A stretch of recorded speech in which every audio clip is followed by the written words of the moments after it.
Magandang gabi po mga kapuso. Sa ordinaryong araw, ano ang kabutihan na maaari nating ibigay sa ating kapwa?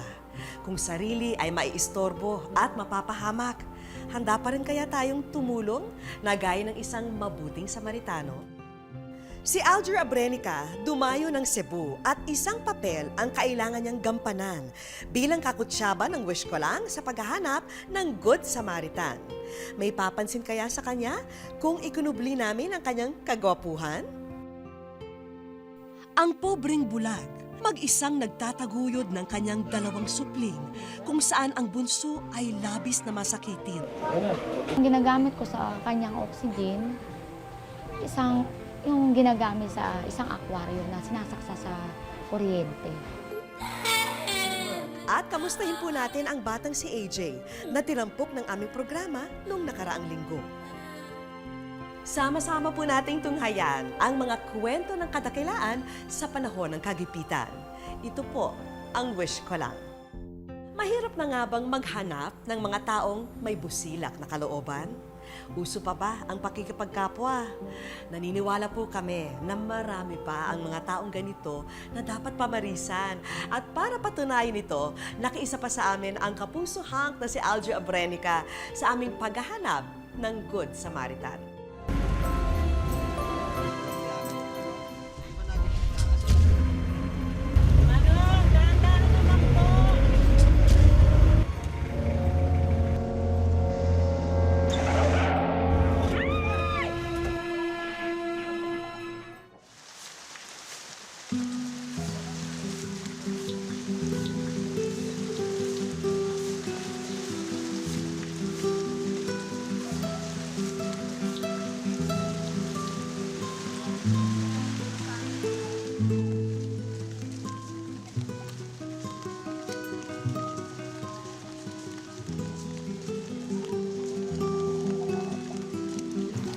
Noon pa man, kilala na kami ng aming lola sa bayan ng Deparo bilang magugulay.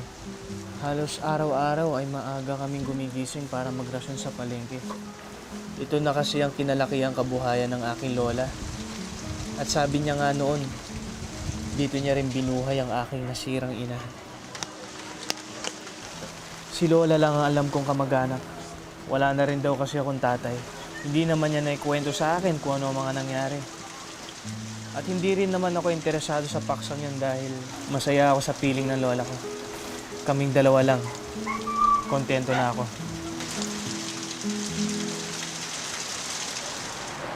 Bali mamaya po, dadaan po kay Mang Tomas para kunin yung singil natin sa dinilito ko kahapon. Tapos lang, mamaya dadaan na rin po ako sa butika para makabili ng gamot ninyo. Wala na akong gusto, anak. Magaling na ako. Sasama na nga ako sa'yo sa baksakan ng gulay eh. Ayoko na dito mag-isa. Maiinip ako.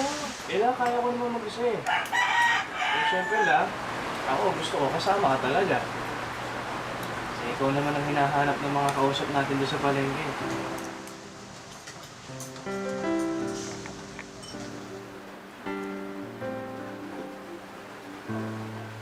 Lola? Lola?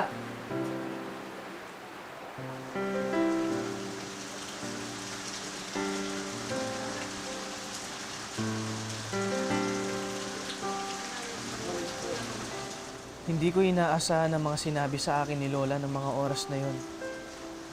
Natuwa ako na may halong lungkot. Doon ko nalaman na may mga kamag-anak pala kami sa Cebu. Pero bakit niya nilihim at bakit bigla-biglang sinabi ngayon? Ayokong laruin sa isip ko dahil hindi ko siya iiwan. At gusto ko pang makabawi sa kabaitan ng aking lola na tinuring kong magulang.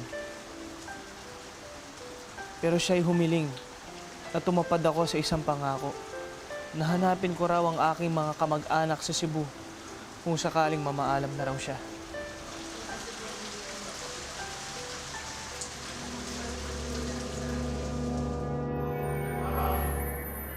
The world. The world. The world. May malaking tama sa iyong kaliwang mukha. pati ng iyong mga binti at braso. Humihingi kami ng paumanhin sa iyo at sa inyong pamilya.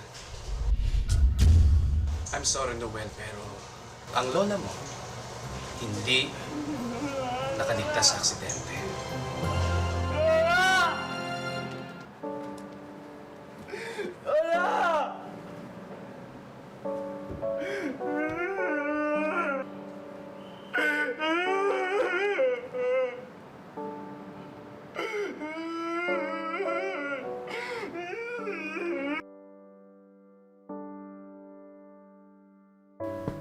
Oh, Noel, sigurado ka bang kaya mo na?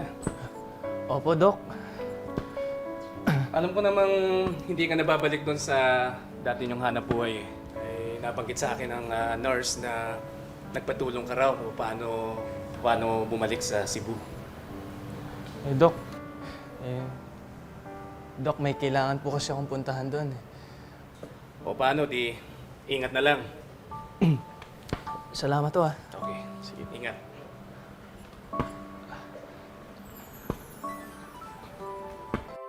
Mga kapuso, yung drama po na napanood nyo kanina ay bahagi lang po ng isang eksperimentong gagawin po namin sa Cebu. At kasama ko po ngayon si Aljur Avrenica. So Aljur, tanungin nga kita, no, paano mo pinaghahandaan yung sarili mo para dito sa misyon na ito?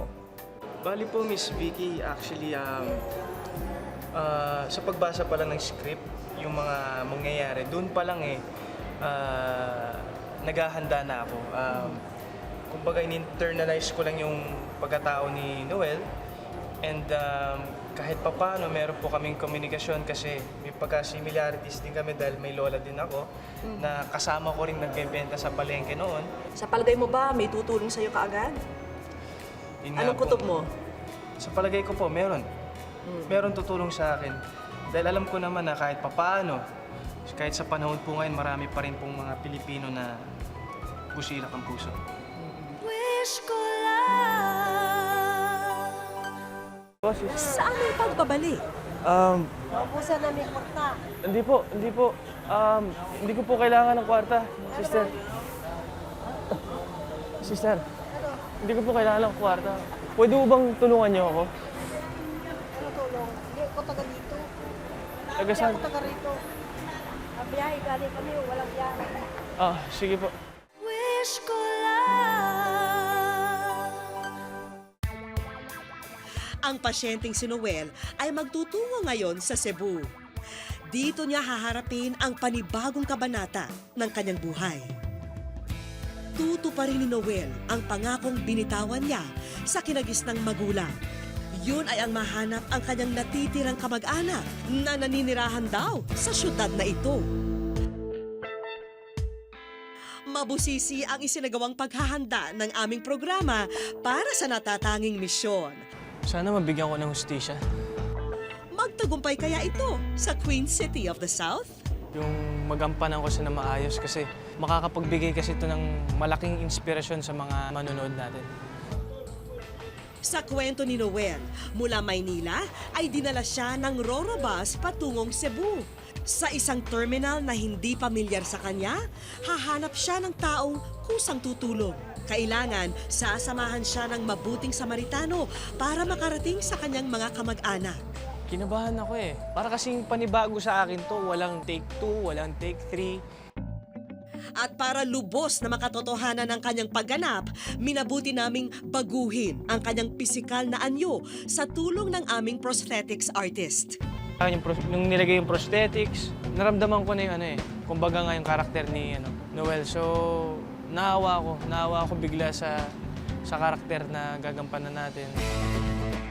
Maiging nagplano rin ang aming grupo kung paano maitatago ang aming kamera para hindi mabuking ang misyon. At oras na para ipagpatuloy ang kwento ni Noel dito sa Cebu. Mahanap kaya niya ang kanyang mga kamag-anak sa tulong ng isang Good Samaritan? Sa itinakda naming oras, bumaba na mula sa sinasakyang commuter van ang pasaherong si Noel.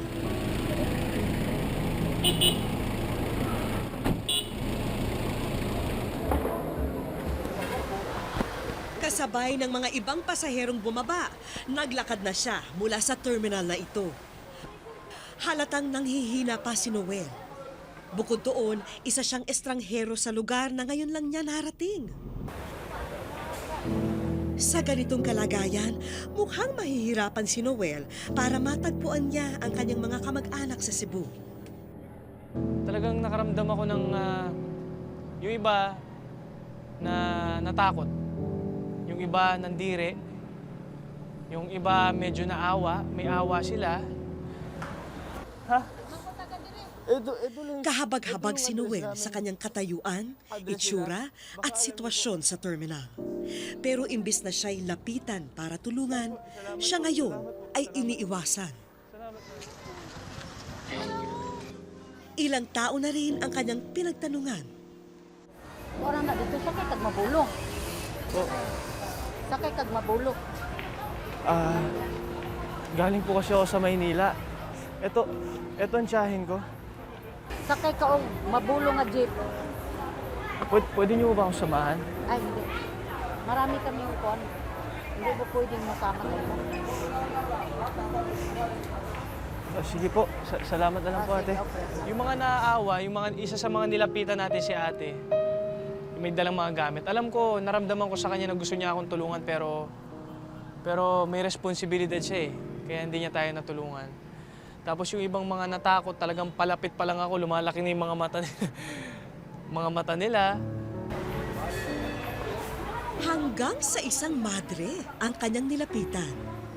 Siya na kaya ang anghel na magiging Sir? gabay ni Noel? Magandang hapon po. Sister?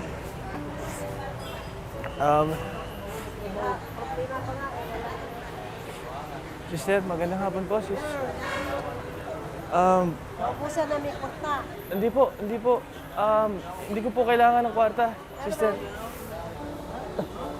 Sister, hindi ko po kailangan ng kwarta. Pwede mo bang tulungan niyo ako? Ano tulong? Hindi ako taga dito. Taga Hindi saan? ako taga rito. Biyahe galing kami, walang biyahe. Sige po. Salamat.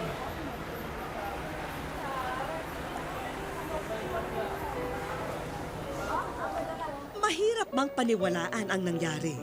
Walang nagawa si Noel, kundi ang maupo muna sa istasyon ng bus at maghintay. Nang sinubukan muli ni Noel na magtanong tungkol sa kanyang hinahanap, mailap pa rin sa kanya ang mga tao. Hanggang sa napansin Hindi siya ako si taga ng rito eh. isang gwardya. Wala na ako kung matatakbuhan. Kailangan ko lang po makita tong tiyahin ko. Lahat po ng kamag-anak ko sa Maynila na tapos namatay na ako. Magpapasama lang po sana ako.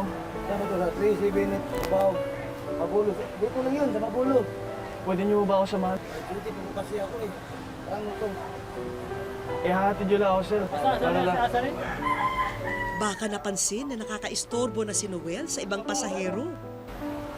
Kung wala akong duty, samahan kita. Kaso lang, may duty ako eh. May iba pa ho kayong kilala para samahan ako. Hindi kaya paalisin na siya dahil sa nakakailang niyang itsura? Wish ko lang sa aming pagbabalik. At nang matapos makausap ng gwardya si Noel, bigla na lang siya umalis. At mamaya, isang ilaw ng tahanan na walang nakikitang liwanag. Anong kapalaran ang tumatanaw sa kanila?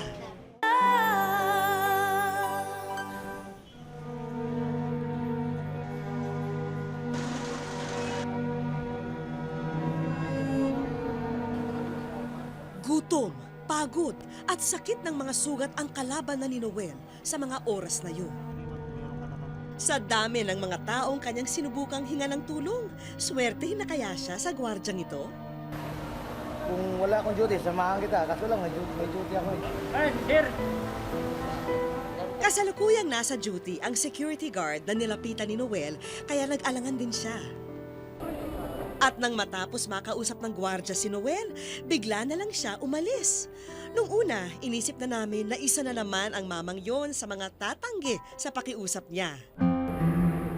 Ngunit nang muling mahagip ng aming kamera ang gwardya, isinama na niya si Noel sa bungad ng terminal. Ako, sir. Gamit ko. Tapos samahan kita. Salamat, sir. Salamat. May tumulong pa rin sa atin. Opo. May guard na dumating. Tinatanong kung anong kailangan ko, anong problema ko. Sinabi ko, kailangan kong makauwi sa tiyahin ko. Ang unang sabi niya sa akin, o sige, sabi niya, tutulungan kita, sandali hindi ako makakaalis pero hanapan kita ng maghahatid sa'yo. Pero laking gulat ko, nung bumalik siya, isinuli lang pala niya yung gamit niya. Kaya samahan niyo ako. Tara, wala mo dahil bag mo. Ay. Tara. Nang pinayagan ng supervisor na lumiban muna sa pwesto ang gwardya, lumabas na agad siya sa terminal kasama si Noel. Anong pangalan niyo ulit siya? Talada, sir. Talada. Jan. Jan Delada. Sa puntong yun, isang taxi na rin ang aming kinuntsaba para dumaan sa harapan nila. Dito na isinakay ng gwardya si Noel patungo sa address na gusto niyang matunton.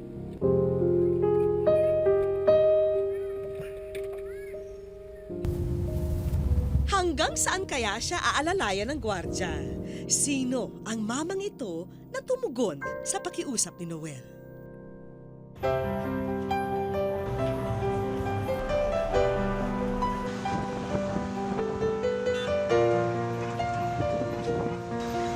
Mahigit isang taon ng gwardya si John Gitalada sa Cebu North Bus Terminal.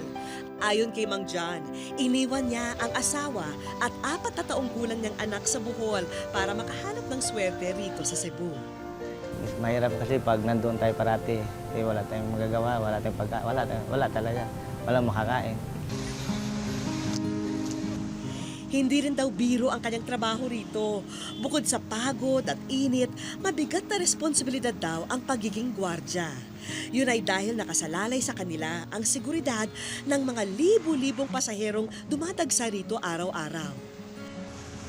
Sa ngayon, kahit sabihin ko nung mahirap talaga, wala nang trabaho talaga mahirap talaga kasi nasa init ka talaga. Alikabok, lahat, nandyan lahat wala tayong magawa, yan ang trabaho natin. Dito sa may entrance ng terminal ang poste niya. Pero hindi lang mga sasakyan at tao ang kanyang binabantayan. Kung kinakailangan ng kanyang tulong sa kahit anong paraan, 24/7 din ang kanyang serbisyo.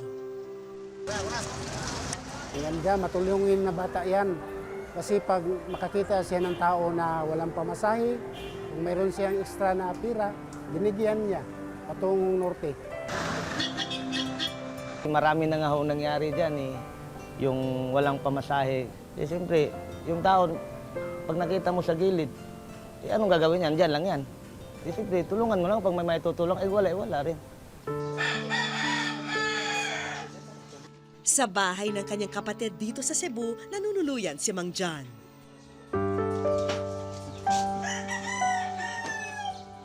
Dahil maliit at kapos ang kanyang sinasahod, mas mabuti na raw na ipadala na lang niya ang kanyang sweldo sa kanyang mag-ina. Mas magastos pa kasi kung ilalaan pa niya ito sa pamasahe kada uwi niya ng Bohol. Kaya kahit nangungulila siya minsan sa kanyang asawa at anak, kailangan daw munang magtiis, wag lang sila magutom.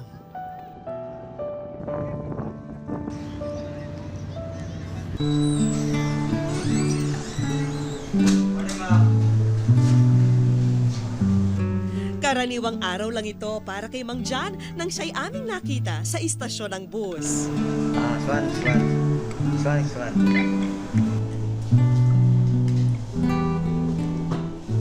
Pero walang kamalay-malay ang butihing guard sa ikot ng mga pangyayari na magaganap nang dahil sa kanyang pagtulong kay Noel.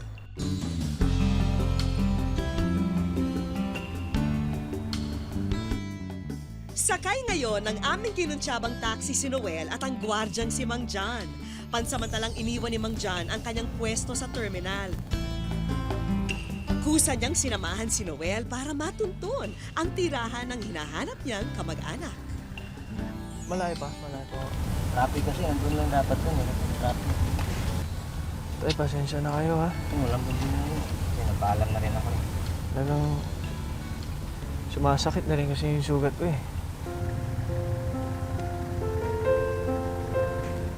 Habang nasa biyahe, patuloy ang pag-inda ni Noel sa mga kumikirot niyang sugat.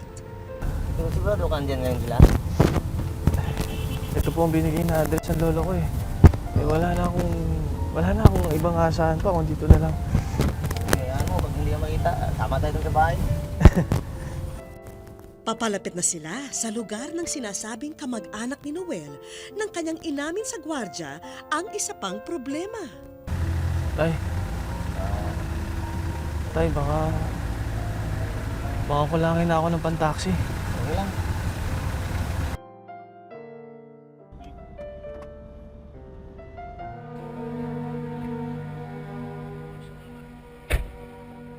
Nang maipit sa traffic, siniguro ng mabuting Samaritano ang kalagayan ni Noel.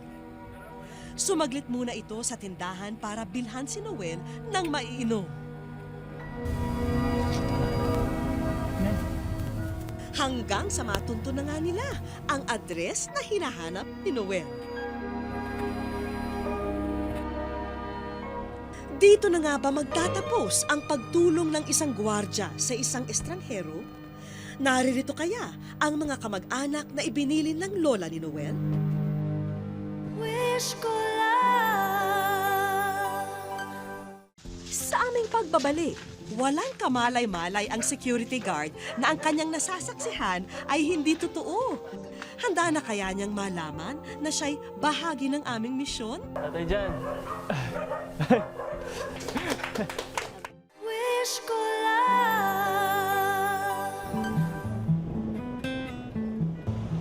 Pagkatapos ng ilang minutong paghahanap, natuntun din ni Mang John ang lugar ng sinasabing kamag-anak ni Noel dito sa Cebu. Dahil malayo-layo rin ang pinanggalingan nila mula sa Cebu North Terminal, inabot ng mahigit 100 piso ang naging metro ng taxi. Ayo!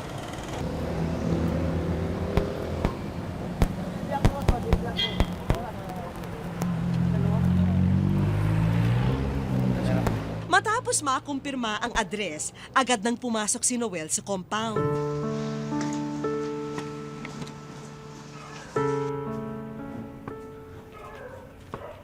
Ayo! Ayo! Ay! Nga di Silvia Cruz, nalagi yun. Siya ay mo ko nung... Anong kailangan mo? Tita, Sakit? Sa akin to. ako po si Noel. Anong nangyari sa'yo? Kasi ikaw to sa gamay pa. Sa maliit ka pa. Paano nangyari? Huh? O bakit? Anong nangyari? Sabihin mo. Hindi ko alam eh. Ano nangyari? Sabihin mo. Tatay. O bakit? Anong nangyari sa tatay mo? Ha? Ha? Lola. Wala lang. Patay na ako. O bakit? Sa wakas, nagkita rin ang magtiyahin dahil sa isang mabuting Samaritano. Walang kamalay-malay ang security guard na ang kanyang nasasaksihan ay hindi totoo. Handa na kaya niyang malaman na siya'y bahagi ng aming misyon? Tatay dyan. Bali lahat po nangyayari ngayon, hindi po totoo. Gusto ko po sabihin sa inyo na nasa wish ko lang po tayo at ako po si Aljur. Aljur Abrento.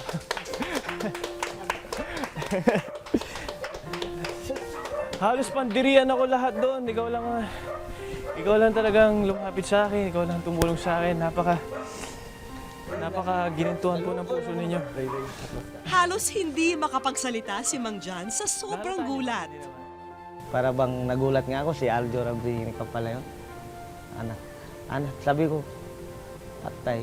Akala ko nga yung pag ano nila, yung ano sila, akala ko talaga totoo yun. Parang natat na rin ako ron eh. Yung pala, pagsabi nung ano natin sinabi na talaga, yung pagsabi na ni Aljo na siya si Aljo, doon ako na pag ano na. Isang malaking utang na loob yun. Kumbaga may tuturing ko na yun si tatay Jan na Yung mga ganong klaseng tao, yun yung mga totoong kaibigan. Hanggang sa, kumbaga ako si Noel, yun yung tuturing kong kaibigan hanggang sa pagtanda ko. Napatunayan nyo, Mang Jan, na kayo ay isang natatanging Good Samaritan dito sa Cebu. Kaya nararapat lang na kilalanin namin ang inyong kabutihang loob na ipinakita kay Noel. O tay, dahil eto na, si Aljo na talaga ako. Yan, dahil sa tinulungan niyo po ako, meron pong inihandog ang wish ko lang. Bali, kayo po ang Good Samaritan sa wish ko lang. Para po sa inyo to. Para bang, siyempre, kung yung makatulong ka ng kapwa mo, parang yung galing talaga sa looban mo.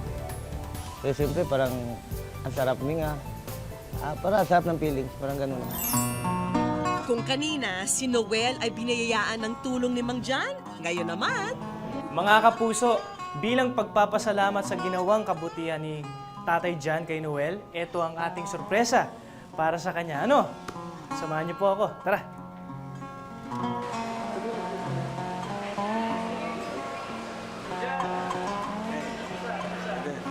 Mabuti, pinayagan ka ng trabaho mo.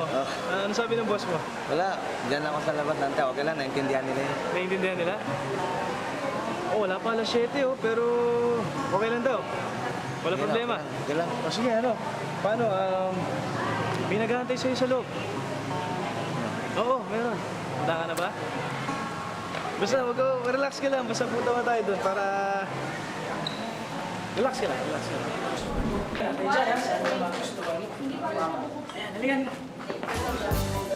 isang bagong appliance showcase ang naghihintay sa ating bida. Sinamahan na rin namin ng iba't ibang gamit sa bahay na maaring iuwi ni Mang Jan sa kanyang mag-ina.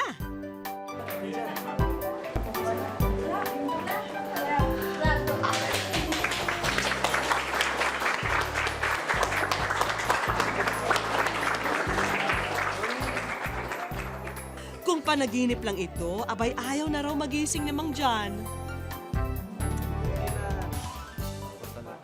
Talagang hindi inaasahan ng gwardya na masusuklian ng biyaya ang kabutihang loob na ipinamalas niya sa taong hindi niya kaano-ano. Maraming salamat talaga sa wish ko lang. Talagang wala akong ibang masabi. Talagang hindi ko talaga nabigla ako nito. Hindi ko na-expect na bibilan niyo ako ng tubig. Tapos sa taxi, sinabi ko na may pera ako. Pero nung bandang huli, sinabi ko na, Tay, baka hindi magkasya yung pera ko. Pero si Tatay dyan, siya nagbayad. Siya yung nag-volunteer na, hindi, sige ako na. Sige, ito na. So, Tay, ito yung binayad nyo kanina. Babayaran po namin. Ayan. Salamat ha, iba yun. Oo. Maraming salamat sa'yo. Diyos. Hindi lang sa akin, hindi sa... Lalo sa inyong lahat. Wala nga ako maso sa GMB. Maraming salamat sa inyo. Ituloy-tuloy na natin ang pagbuhos ng mga regalo. On behalf of Wish Kalang and Sarosa International Hotel and Residential Suites, we're giving to you these gift certificates for you and your family. Advance happy birthday and enjoy your stay. Congratulations.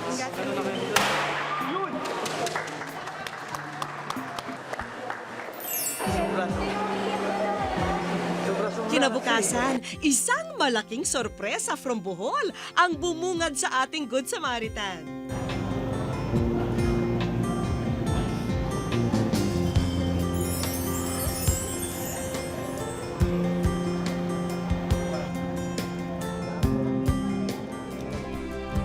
Ngayong buo na ang pamilya ni Mang Jan, tara na nang ma-enjoy nyo ang libreng food at accommodation mula sa hotel. Magandang family treat daw ito dahil malapit na rin ang kaarawan nilang mag-ama.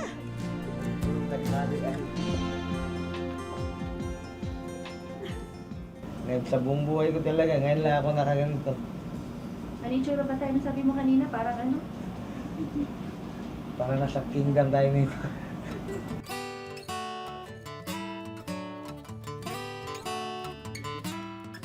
Simulan na natin ang birthday celebration nyo at pati na ng inyong uniko iho.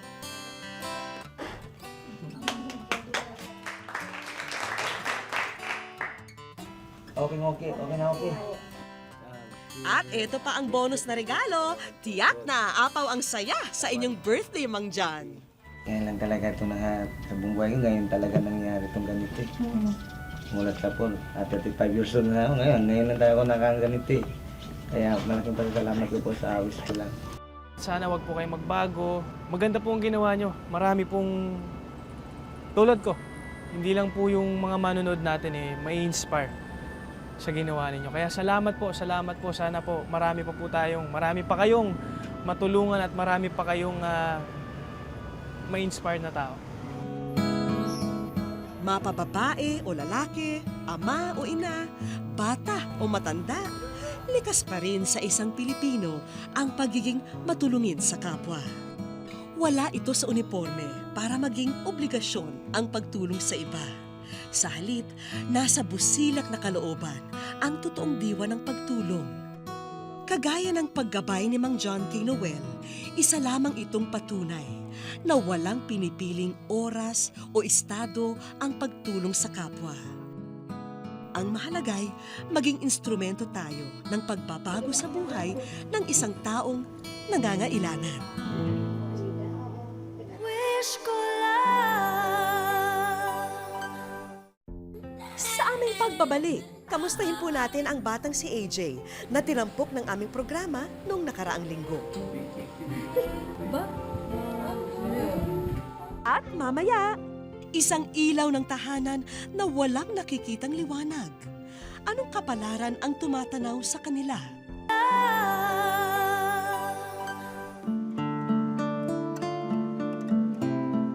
Nitong nakaraang Sabado, nasaksihan ang kwento ng 10 taong gulang na si AJ. Ang batang nagdurusa sa sakit na aplastic anemia. Hindi na nakakapagsalita at paralisado na rin ang ilang bahagi ng katawan. Ngunit nang bisitahin siya ng ilang kaanak at kaklase, tila nabuhaya ng sigla si AJ. Babalik ka papasok?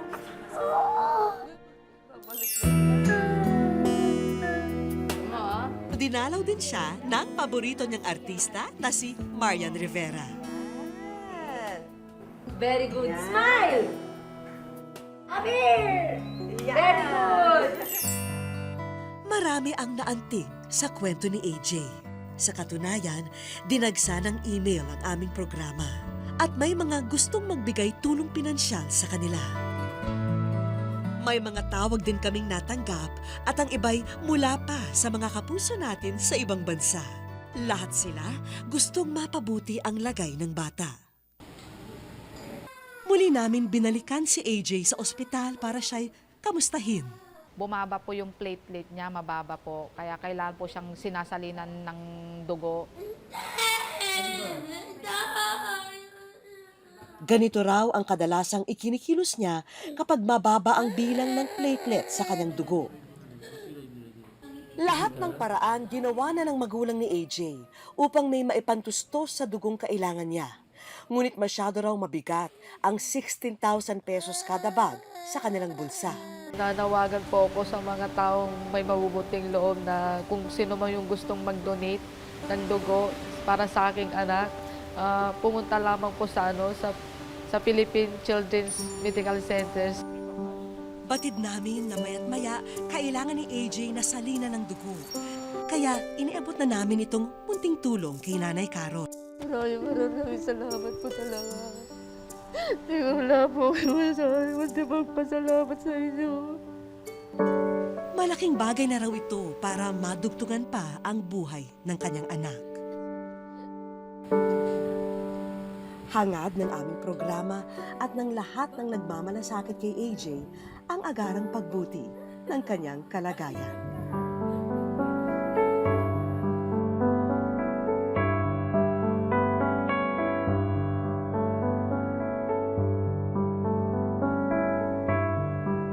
Wish ko lang. Sa aming pagbabalik, isang ilaw ng tahanan na walang nakikitang liwanag. Anong kapalaran ang tumatanaw sa kanila?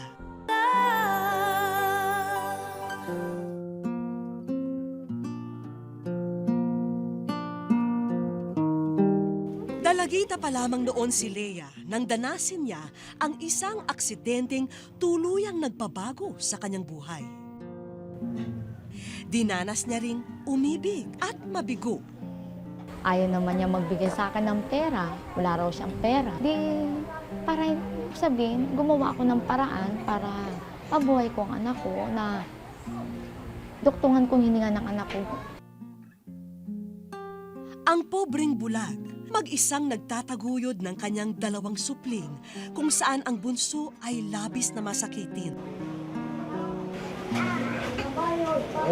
Ang ginagamit ko sa kanyang oxygen, yung ginagamit sa isang aquarium na sinasaksa sa kuryente.